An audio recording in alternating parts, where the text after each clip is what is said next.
Good evening, Marland Midday TV family. Welcome back to the channel for another news update for December 6, 2023.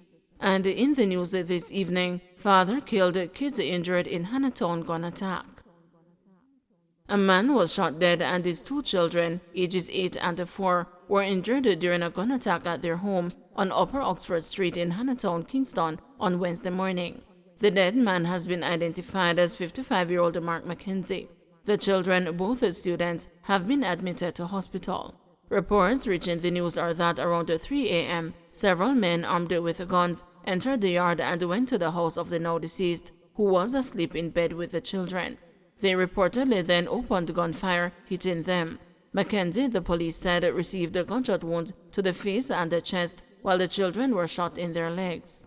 All three were rushed to hospital, where the father was pronounced dead. The children were treated and then transported to another medical facility. Man shot in dispute over horsewhip at the Caymanas racetrack.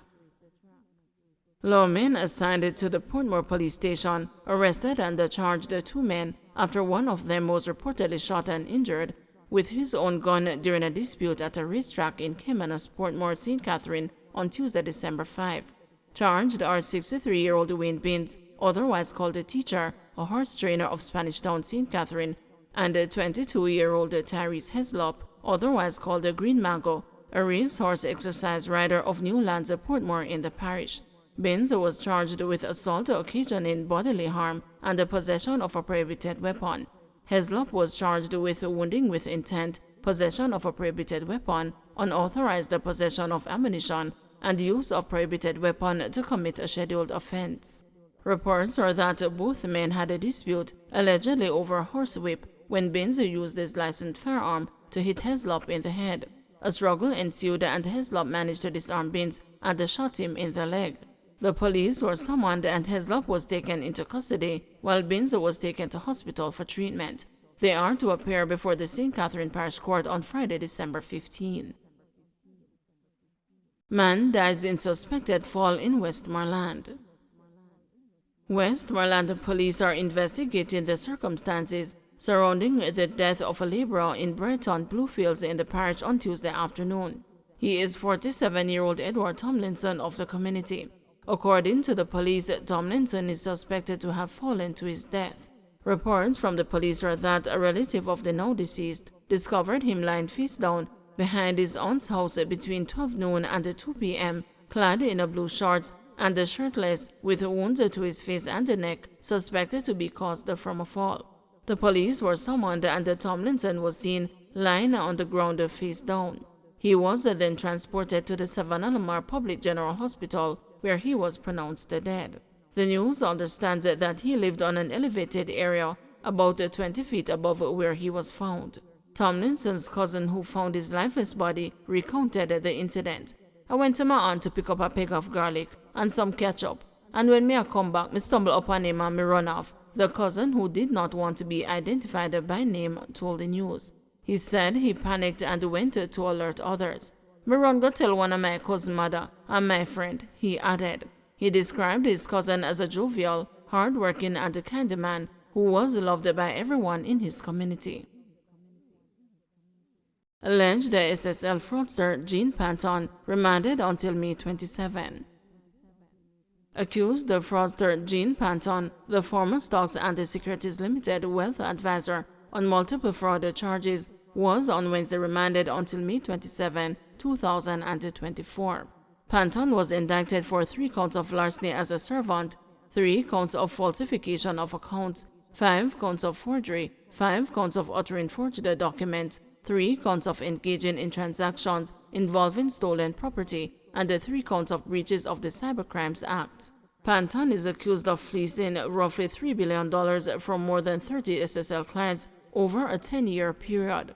On Wednesday, further investigations into the multi-million-dollar fraud at SSL revealed that more than 200 accounts have been affected, surpassing US $30 million in fraud and other irregularities, with inquiries extending beyond Jamaica.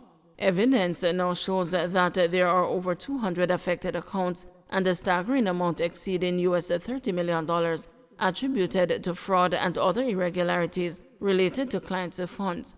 Despite the numerous attempts and the direct means of communication, the Financial Investigations Division has only received 23 official statements from affected individuals and entities, FID said in a statement.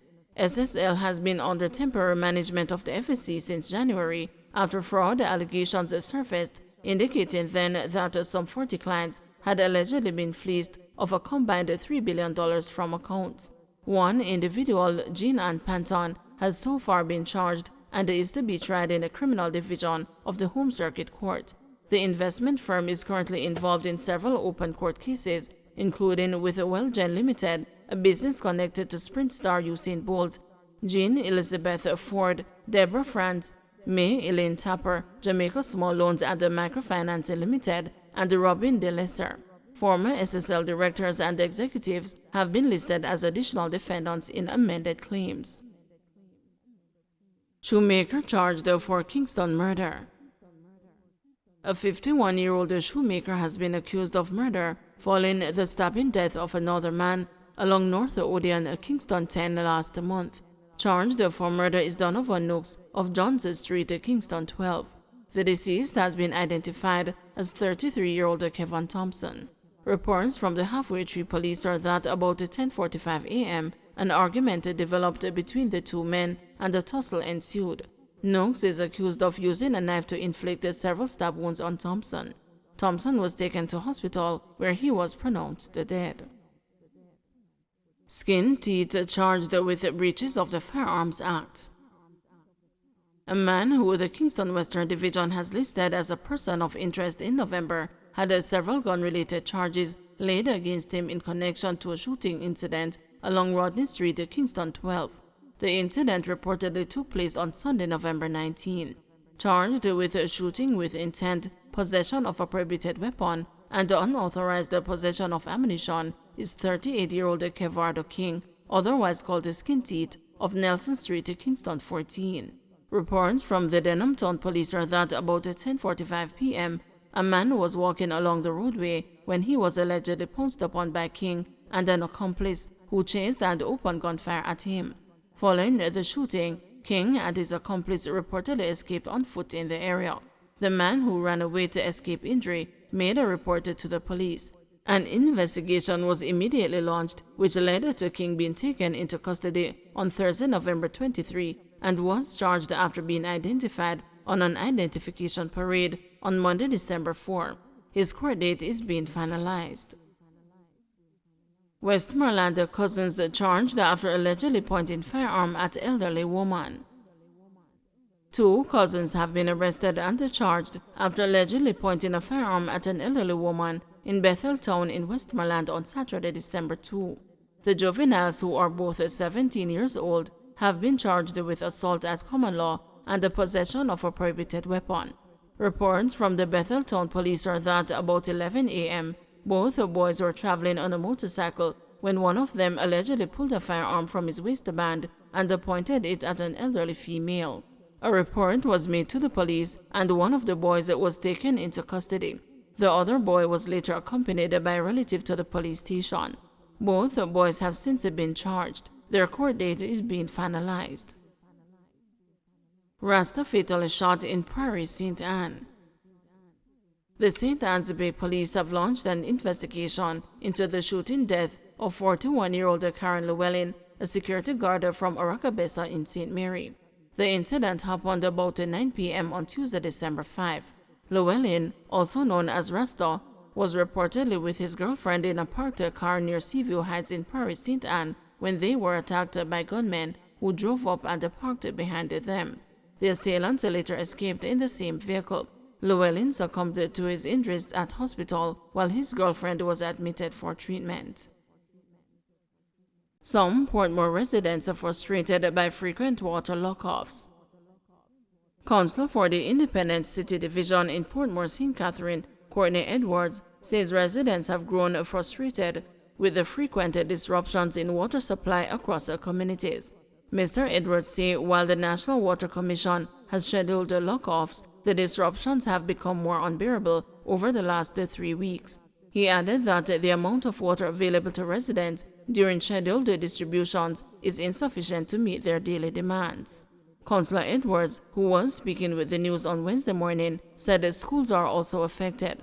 He said that the challenges have worsened with the frequent trucking system of the NWC, adding that a number of people are without adequate catchments to store water during lockoffs.